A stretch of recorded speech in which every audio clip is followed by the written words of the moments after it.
Hello and welcome to CoronaNomics What Just Happened, brought to you by Econ Films, where we look at the biggest events of yet another historic week with you, our live audience. So please join the conversation and ask us a question on the YouTube comments or on Twitter using hashtag CoronaNomics. I'm Lizzie Burden, economics reporter at The Telegraph. And I'm Ben Chu, economics editor of The Independent. Well, it's been another busy 7 days of coronavirus-related news, dominated by prime ministerial press-ups. Here's ours. See, look at that. And here's Canada's, by the way. Showing off a bit there, I'm afraid. And for completeness' sake, here's Donald Trump drinking a glass of water one-handed. Just look at that technique. Crowd going wild. We've also had some good news here in the UK. After months of suspension, the return of first-class cricket, or what some of our less charitable American friends might call failed baseball. Joining us to talk about all that and more is Polly Mackenzie, Chief Executive of Demos, the cross-party UK think tank.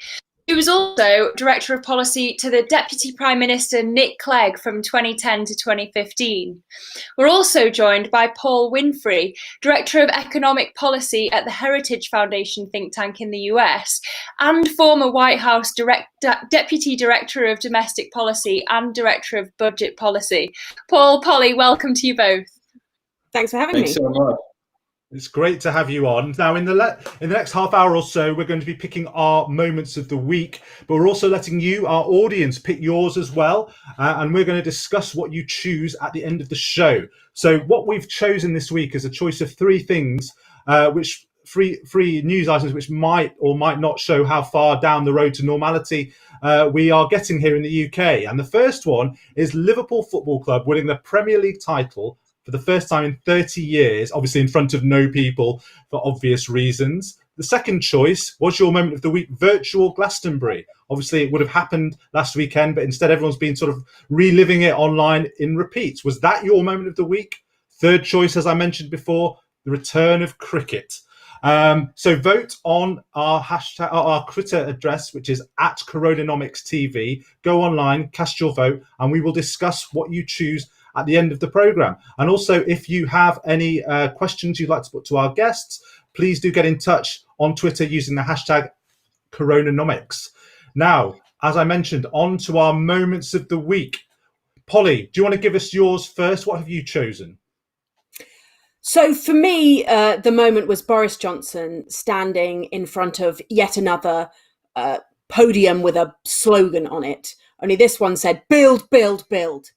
He is apparently planning the biggest overhaul to our planning laws since the Second World War, or in fact, since the last time there was the biggest overhaul to our planning laws about 3 years ago.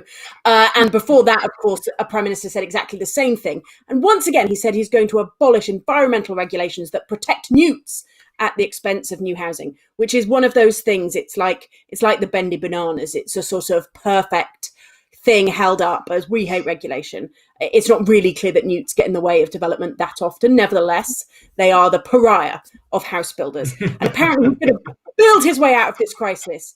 He coined this word Rooseveltian because he's going to be just like FDR, who had the New Deal, which transformed both with social reform and vast quantities of spending the US economy after the Great Depression. Boris Johnson, by contrast, is going to repair a couple of bridges, spend about £75 per pupil in England on repairing schools. And so he's a sort of microscopic Roosevelt, a little tiny pinprick Roosevelt. Classic Boris. It was so him that he just sort of feels that if you're ebullient and confident and kind of enthusiastic enough, you can persuade people that £1 is in fact going to go a really, really long way. Yeah, absolutely. It's interesting because he wants to do build, build, build, but it seems like we haven't got any builders. And I was speaking to construction industry experts the other week. I wonder what you think about this. They were saying that with all the people who are now unemployed and all the people who are furloughed and inevitably will be unemployed, maybe we should spend some money on retraining them to join the construction industry and reskill them. How about that idea? Oh, I mean, it's a great idea. It's interesting, this kind of the idea that projects are shovel ready. I mean, basically beggars belief. It suggests that any project you can literally just go. In a way, it kind of comes back to Keynesian economics, this idea that because public expenditure should be used to stimulate forlorn economies, you should in a way kind of hold back infrastructure projects until they're useful. And you get some of that from kind of modern monetary theorists as well, this idea that it's useful, but we'll just wait until the economy needs a bump before we build that road or those houses. Nevertheless, so the reality is, HS2, high-speed rail link, people talk about what an economic impact that's going to have, but it's not really going to be ready for another 20 years. You can put up a house in 3 months, but you can't install fiber broadband to every home or build 50,000 new houses or a new city for everybody to emigrate from Hong Kong to the UK for. You just can't do that stuff quickly. Shovel ready, I think, is it's a bit of a delusion, but on the skills thing, you're obviously right. Now, Paul, let me bring in you here because Polly mentioned that our Prime Minister Boris Johnson was sort of posing as a kind of mini Roosevelt this week. This is something you know a bit about because you've published a book recently, haven't you? A History and Future of the Budget Process in the United States, which has the rather intriguing price when we looked it up of 85 euros. I don't know what's going on with the pricing algorithm there, but it was great to see. But let me ask you, I mean, these comparisons between what the UK might do over the coming years and what Roosevelt did in the 1930s as part of the New Deal. What do you make of those comparisons? Well, I think, one of the issues with the current recession is that it is caused by a global pandemic, right? And so the global pandemic has led to both a supply and demand side shock. It has taken the labor force away. Folks are staying home because they're either responding to orders from public health officials or in the United States, state and local governments have implemented mandatory closures and told folks to stay home. And so at the end of the day, if you're trying to boost the economy by either engaging in an infrastructure project to get workers out there, or if you are, say, sending folks money and hoping that they will spend it in the economy, I'm just not convinced that now is the right time to do some of those things. That might come eventually once we get past the current pandemic. But at the end of the day, we're still confronting the disease and have a long way to go before we get to a point where we're dealing with a normal recession. But just on the scale of the spending in the sort of stimulus and rescue packages in the US, I think the latest figure is about $3 trillion. How does that compare to sort of what Roosevelt did? It must be in the same ballpark, mustn't it? It is relative to revenue and relative to GDP. I mean, Congress has been appropriating money pretty significantly. I have a recent paper that actually compares what was done during the New Deal to what we're seeing right now, and it is at the same level. That said, on a historical basis, the kind of spending that we're seeing right now is actually less relative to GDP and also less relative to the income that the government is bringing in through revenue. When you look at instances like the American Civil War and World War II, and then in some other large-scale events that the government has engaged in. So yes, relative to the New Deal, it's not outside of bounds, but it's still less than some of the other environments that we've had to confront in our history. Yeah, well, it's interesting. I'm do buy Paul's book. I'm sure to find out much more detail about American budget history. Now, we've got a question from a friend of the programme called Tony Yates. He was an economist at the Bank of England for many years, and he's got a question in this general area. Boris Johnson's new catchphrase for a post-COVID-19 British government policy, which is build, build, build. Would this be your prescription for what the UK should be doing? And if so, what would you build? I wonder if we can go to you first, Polly. I mean, what if you were in charge of this building program? What would be your top priority? I'm definitely in favour of house building. I'm a bit of an evangelist about that. I think we have underbuilt housing by, tens of thousands every year for 30 or 40 years. And that's one of the reasons why we have these tiny houses, smaller than most of Europe, worse insulated than most of Europe, with less private outdoor space than most of Europe, and yet we pay more. And there's lots of debate about whether, in fact, there is really, whether it's supply that is the reason or it's money supply that is the reason why our house prices are so high. I think actually supply is a lot easier to correct and deal with. And so you have to find a way to build at scale, including in areas of high demand. So new towns or garden cities, whatever you want to call them. When I was in government a long time ago, I spent, honestly, got a lot of grey hairs fighting the Treasury to try and build things like Milton Keynes, or to use this Oxford to Cambridge railway. And there's little towns along that railway like Sandy, which ought to be kind of places for 50,000 people, and they're 5,000.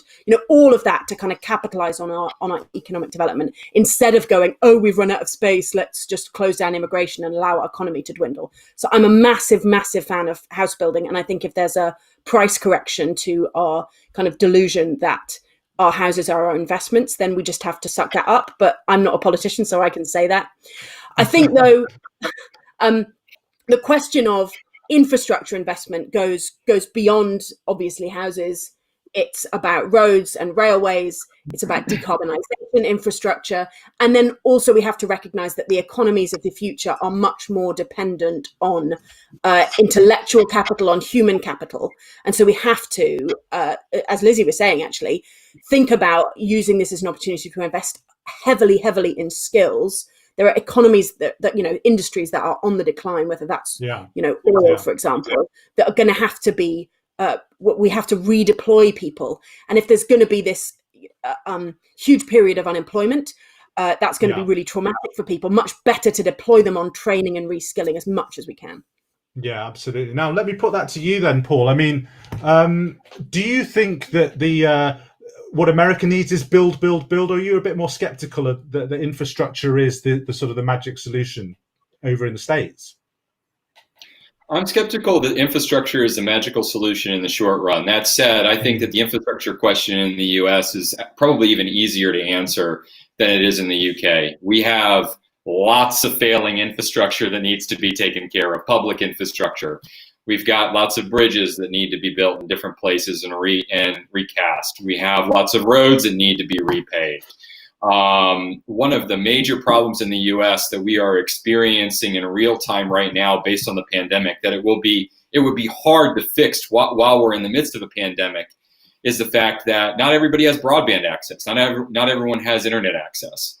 And, policymakers from both sides of the aisle for a long time have been talking about how we've needed to make those broadband investments, not just to, give folks in rural areas in particular access to markets and economies that they don't have access to otherwise, but also it helps with reskilling. It helps with education. I mean, if folks are going to be expected to go into a online learning environment or continue an online learning environment as schools pick up this fall, and if folks don't have access to online, then how do you overcome that? And so I would hope that in the U.S., one of the big lessons that we learn coming out of this environment, the current pandemic, is that the current infrastructure that we have in place really needs to be rethought and brought up to date. Yeah, absolutely. I mean, this whole question of sort of soft infrastructure and hard infrastructure, it does seem that politicians in this country seem to get a lot more positive headlines, or they think they're going to get a lot more positive headlines talking about things like bridges and railway lines, rather than some of the perhaps more productive investments that could be made. But we're going to move on now, Paul, to your moment of the week, because I think it's related to all this, isn't it? Do you want to tell us what it is? Sure. Well, first of all, I was going to do some push-ups, but then I just Give us 10. I bring a glass of water, and you guys could all watch me. Do my best. I had seen that until you guys showed it, but that was absolutely classic. No, exactly. I mean, my moment of the week is, one of the big things that we're dealing with in the United States right now is the increase in cases. The transmission rate in most states is greater than 1 still. We're seeing in a lot of states that we're doing a really good job at managing the new coronavirus cases, and their hospital capacity actually flip. So California, Arizona, Florida, Texas, big states with lots of people. It seems like New York, which is another big state with lots of people, has gone over the hump and is coming back down. But the reality is, and we just saw this from Cuomo within the last 24 hours, the governor of New York, they were starting to reopen, and now they're reversing course. And so, we're getting to this critical, moment, not just with our ability to combat the virus, where it's possible, as Fauci said in his testimony the other day, that we could have 100,000 new coronavirus cases every day in the United States.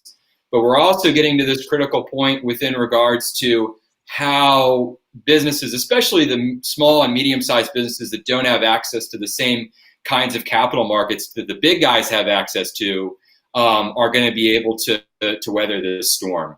So if we're going into a scenario where they're expected to remain shut either under mandatory closures through the summer and into the fall in order to get us over the current hump and potentially help combat a second resurgence in the fall.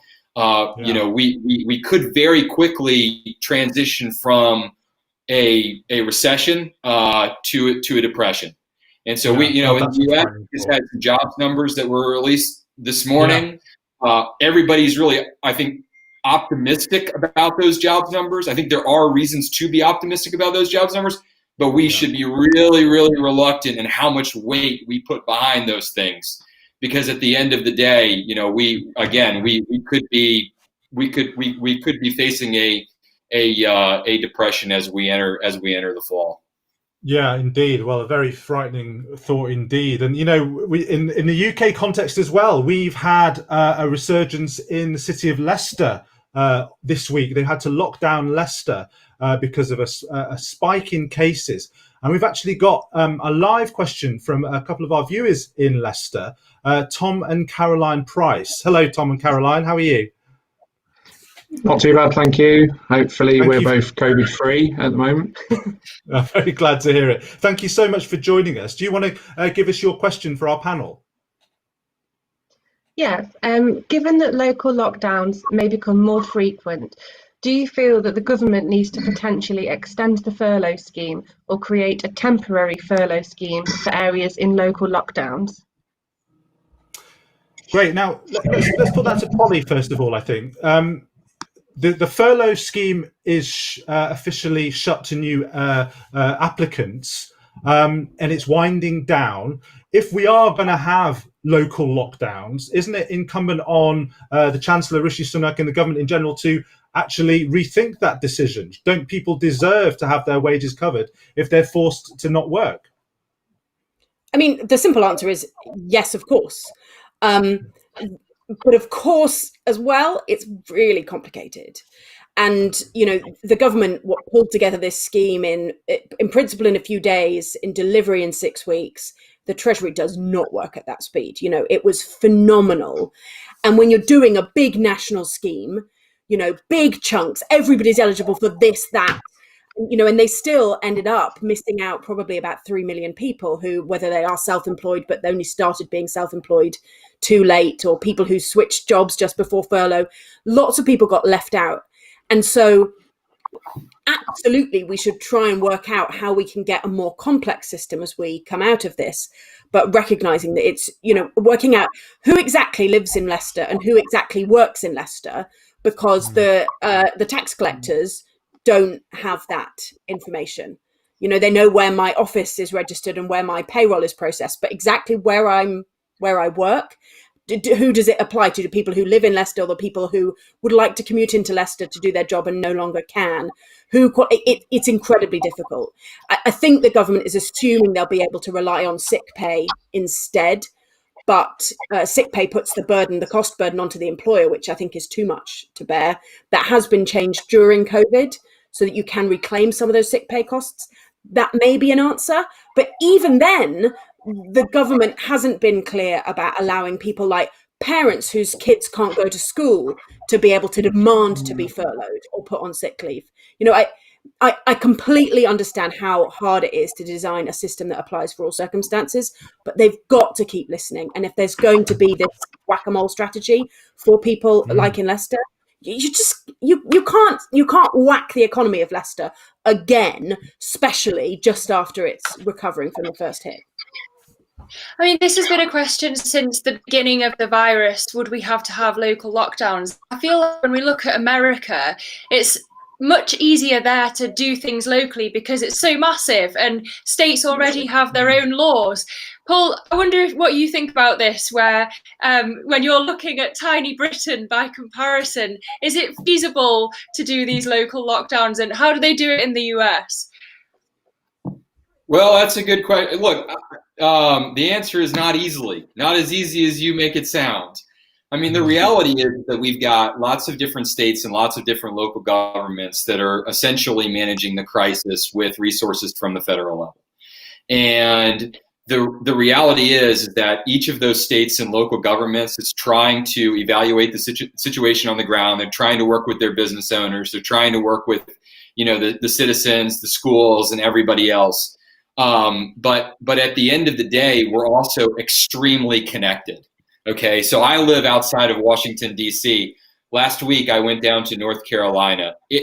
From just traveling the 4 hours in a car from D.C. to North Carolina, it was like I was going from Antarctica to the moon. I mean, we're talking like totally different environments.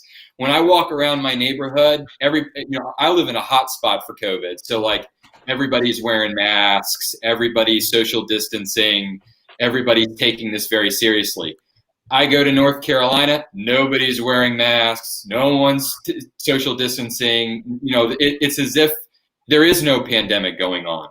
And the reality is that I'm not the only one who's traveling between spots, right? There are lots of people who are moving all around this country, going to New York, going to California, still traveling, which makes it extremely difficult to contain the virus, right? So even if California or New York decides to implement their own policies over this thing, try to mitigate the effects of the virus itself, those mitigation techniques are only so effective.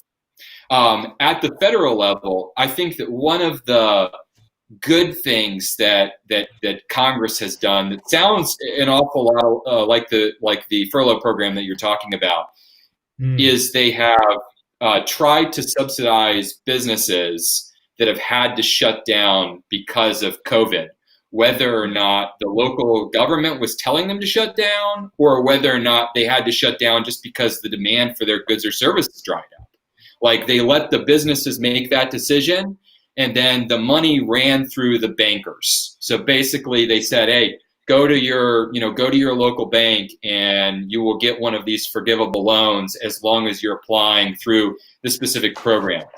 The problem with how they ran that scheme was that they bifurcated businesses and they put constraints on what you had to use the money to do.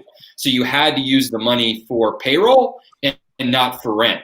And the reality is that lots of small and medium-sized businesses that employ a lot of Americans, small and medium-sized businesses employ 95% of Americans, are paying more than just payroll. They're paying rent. They're paying, to keep the lights on, and a whole other, variety of costs. And so it only goes so far to help these folks stay in business, and that should be. Staying in business should be the number one goal of the federal government right now. Yeah, absolutely. Well, thanks for that. Thanks, Paul. I mean, just can I ask you, Tom and Caroline, are you concerned about your own personal circumstances in lockdown? Is this something that's affected you? It has affected both of us, like it's affected everyone. But we're nurses. We're both nurses. We both work in the NHS, so we've been working throughout the lockdown. And the pandemic. Really, it's kind of been not business as usual. I don't think that's the way of saying it, but in terms of our personal circumstances, we've not been furloughed. We're still in full-time employment. We're still getting the same paycheck each month. I suppose the thing we are worried about, like I wanted to ask the panel, is the effect. We both work as psychiatric nurses, so mental health nurses, and with the job losses that there's going to be internationally and in the UK, and a lot of people are going to be out of work, this is going to have an effect on people's mental health. And what do the panel think in terms of what needs to be put in place to help people out of work, people who are out of work, both financially and supporting health and well-being? So let me put that one to Polly, I guess. I mean, this is something you've probably looked at Demos, haven't you? Over the years? Well, yeah, but actually, when I first left government, I founded a charity called Money and Mental Health, looking at the links between money and mental health. Clues in the name. And you're absolutely right that there's this kind of, and I'm sure you see it with the service users, the patients that you work with, is that financial difficulties make mental health problems worse.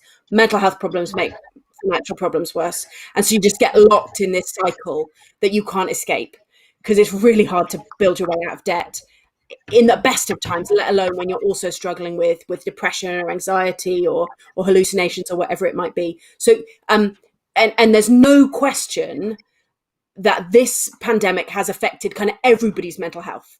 So people who were kind of thriving have probably come down a couple of points, and people who were just kind of getting by have come down a couple of points. And then people who were, just about managing have often gone into crisis, and people who are in crisis anyway, have really, really been pushed to the brink. And so we have to focus on so many things. Honestly, I could talk for hours on this, so I won't. First, of course, is mental health, direct support. It is always the poor relation of the NHS. And, it's so easy. We need to look after coronavirus patients. Let's just close everything else down. And if you do that to people with a network of support of psychiatric nurses or social workers, and they suddenly can't see them, it is devastating. I think the other thing, though, is about reducing the flow of people into mental health problems as much as we can, which is about direct financial support, a much better welfare system. We can't just pull that away. And also making sure that there's going to be a surge of unemployment, right? We don't know how big that's going to be, how awful it's going to be, but it'll be millions. We were talking earlier about training, social networks, job clubs. People have to maintain connection with life, with friends, with colleagues, if they're going to be out of work for a long period of time. Otherwise, the scarring effects go far beyond money. Yeah, well, brilliant. Tom and Caroline, thank you so much for coming on, and we wish you all the best of luck in coping with the local lockdown in Leicester. Thank you for appearing on the show. Appreciate it. Now, over to your moment of the week, Lizzie. Well, for me, it was when the Bank of England's chief economist Haldane said UK is on for a V-shaped recovery. We've had loads of debate about whether it'll be a W or an L or a sideways J, but he did warn that there could still be major problems with unemployment, particularly, as we mentioned, when the furlough scheme unwinds. And it's interesting, I thought, when the Prime Minister was talking about building, that he wasn't very specific about jobs, and how many it would create. But I wondered, Polly, are you as optimistic as Andy Haldane about the future of the economy?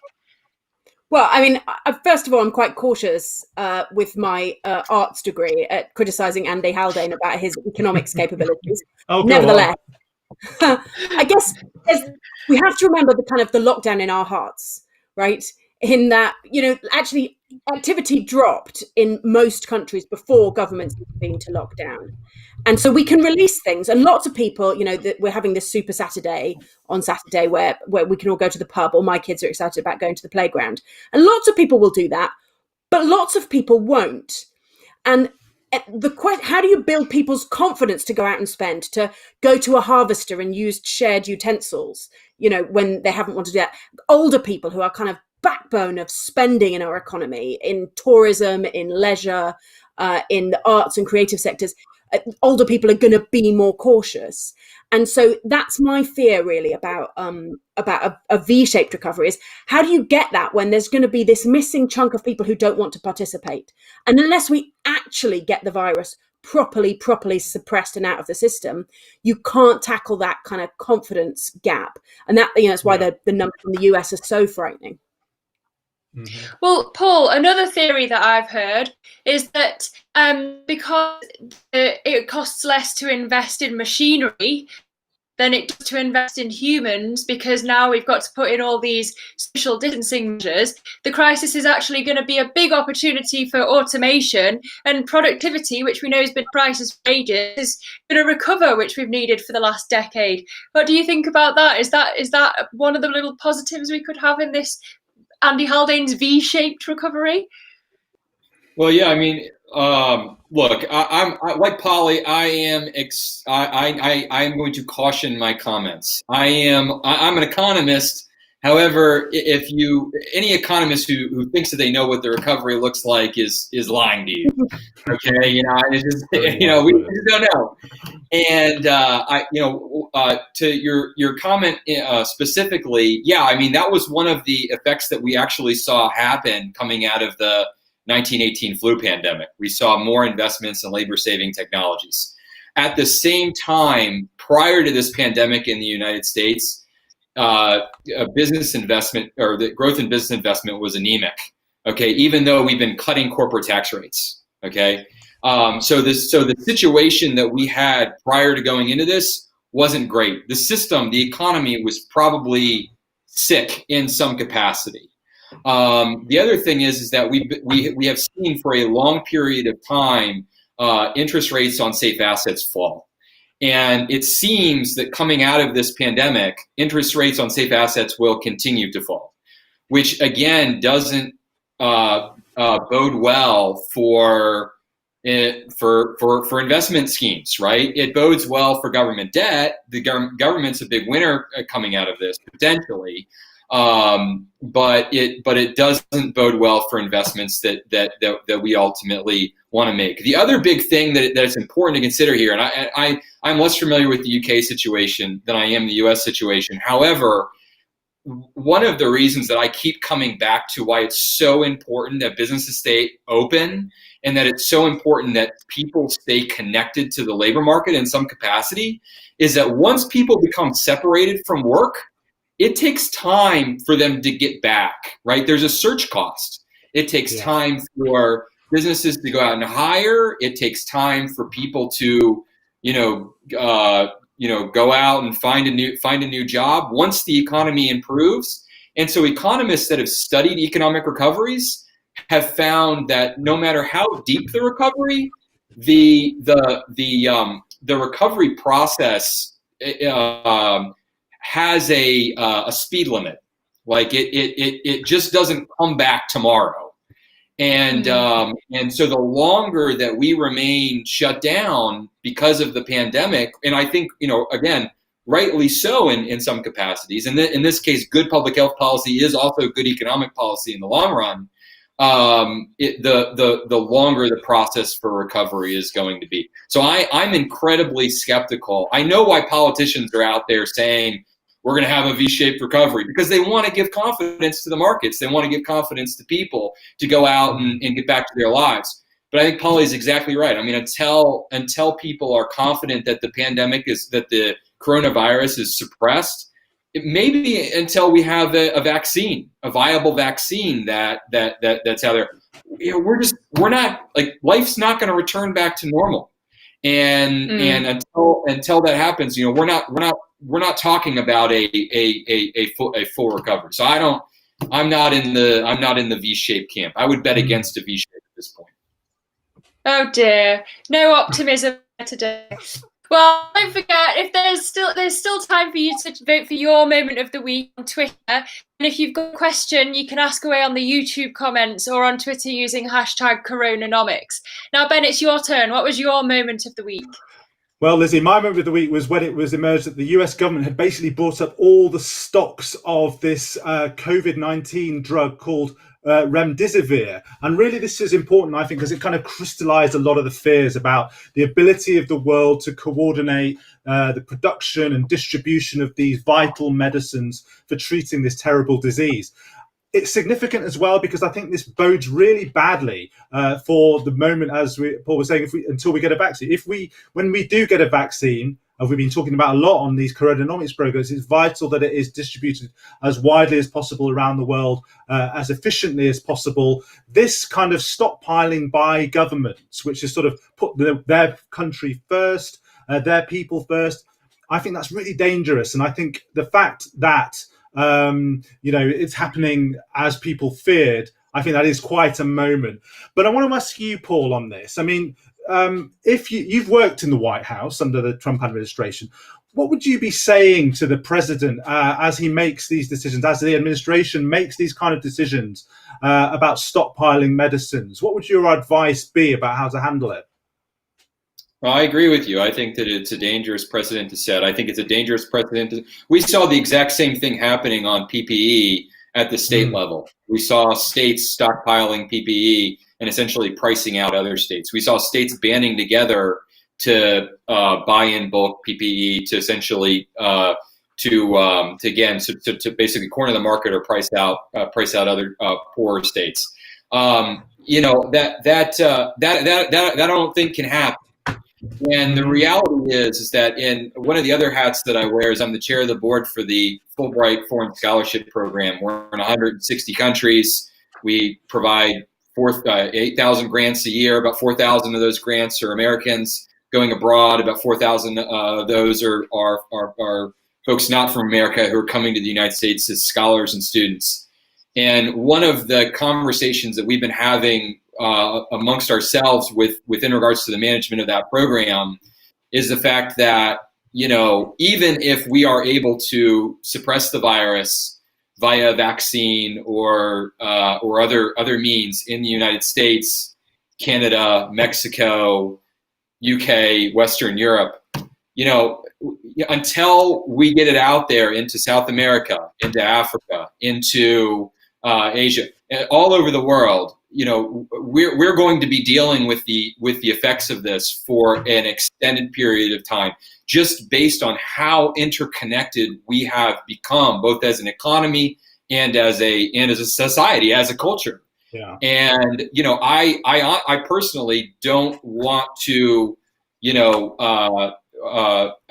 I think it would be very dangerous if one of the after effects of this pandemic is that we put up additional barriers between countries that are ultimately difficult to transcend. And we need the more free movement of people. Mm-hmm. It's interesting. We had two men on the program this week who want to be the next boss of the WTO. We had Hamid Mamdouh, the Egyptian candidate, and Peter Mandelson, Lord Mandelson, who was the UK government to nominate him. And Lord Mandelson was saying, when we asked him about the medical export controls that popped up all around the world since the start of the crisis, he was saying, if you want to start controlling medicines, where do you stop? Governments will start controlling everything that they want and need. So logically, it's a slippery slope that we shouldn't start with. He didn't agree that medical supplies should be a special case. Polly, do you think that countries should be allowed to buy supplies or stop them flowing out in that way? Maybe they were a small country who wouldn't have them otherwise. Yeah, I think we have to find a way to work together, as a world, as a family of nations, I guess, because this affects all of us. Like there is no protection, and you can't eliminate it anywhere until you've eliminated it everywhere, unless you're going to, I don't know, pretend you're 17th century Japan and absolutely close your borders. So we have to collaborate. There was a really good paper out by a former colleague of mine, Dan Suskind at Oxford, with Gordon Brown. Like, what a great co-author. But anyway, about international cooperation, the ways in which it's failed and the ways in which it could do better. Of course, there is this model of the strongman leader of the kind of 19th century style nation state. You look out for your own and sod everyone else. And that model has been growing in appeal to a certain kind of political leader. We have a kind of outcrop of these strongman leaders, and they're the ones whose people are dying fastest. I think the cooperation approach just has to be the better one. You have to think about your enlightened self-interest. If we work together, we can make the medicine develop faster. We can build more capacity for making, whether it's vaccine doses or remdesivir doses or dexamethasone doses. I think I got that right.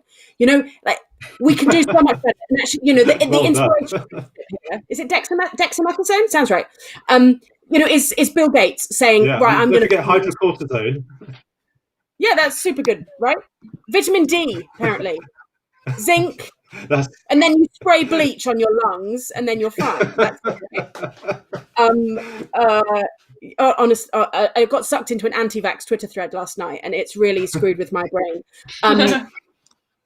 Anyway, I can't even remember what I was going to say, so I'm just going to stop trying. Yeah, all right, brilliant. Right, we've got to bring in our poll because we're running out of time. We asked you what your moment of the week was. Was it Liverpool winning the Premier League in front of no people? Was it virtual Glastonbury that you might have been celebrating over the past weekend? Or was it the return of cricket? And we can give you the results now. They should be coming up. I think it's a dead heat. That's a surprise. Liverpool and virtual Glastonbury have both got 40% of the vote. I don't know what happened to cricket. Right. Now let me ask you, Polly, first of all, which of those two would you have chosen, in all honesty? Cricket. And I know that wasn't the question, but Liverpool, I mean, I'm just not really a football person, and I'm even less a Glastonbury person. I'm sorry. I did once go to a gig, but not one in the field. It sounds like it was a long time ago for the sound. I'm a loser. I'm all about cricket. Let me ask you, Paul, then. Do you know Liverpool? Do you know about Glastonbury? Are we talking in some weird British gobbledygook here? I know Glastonbury just because I'm a huge Killers fan, and the Killers headlined last year. So I think I got to go with Glastonbury, even though there's probably no chance I would ever go to a concert of that size. Definitely not in the current environment, and maybe not even in the regular environment. That said, I got to add, as an American, I don't understand cricket. I'm sorry, Polly. But don't apologize. Is returning this month, and I'm a huge Yankees fan, and I live in Washington, D.C., and we have Garrett Cole pitching against Max Scherzer at the end of this month. So that is that's personally what I, exactly. That's now you're speaking American gobbledygook to us Brits. So that's personally what I'm looking forward to. Brilliant. Okay, well, I think Lizzie and I are both United fans, so we probably weren't voting for the first one of that choice, but that's actually, unfortunately, all we've got time for. But thanks so much to Polly and Paul for joining us and having a great conversation, covering a lot of ground as we always do. And thanks to you for watching and sending in your questions. I'm so sorry if we didn't get to your question. I'm thinking of you, Pavan. We will do it in future weeks. And we welcome suggestions from viewers on what else we might cover as well. With less than a week to go for the 164 members of the World Trade Organization to nominate their candidates to be the next Director General, as I mentioned, our full episode of CoronaNomics this week, we spoke to Hamid Mamdouh, the Egyptian candidate, and Lord Mandelson, the Labour peer and former EU Trade Commissioner, who told us why they should be the next WTO boss. So catch our episode World Trade in Crisis and all that and more on our YouTube channel, and don't forget to follow us on Twitter at CoronaNomics TV for all our latest updates. Now, we mentioned Liverpool fans. There's one Liverpool fan who'll be very happy, as they all are, obviously. Lord Wood of Anfield, who was on the show a few weeks ago, big Liverpool fan. And you may remember, if you watched last week, that he very kindly gave us an outro, which he played on his guitar. We liked it so much, and in honour of Liverpool winning the league, we're going to play it again. So take it away, Lord Wood.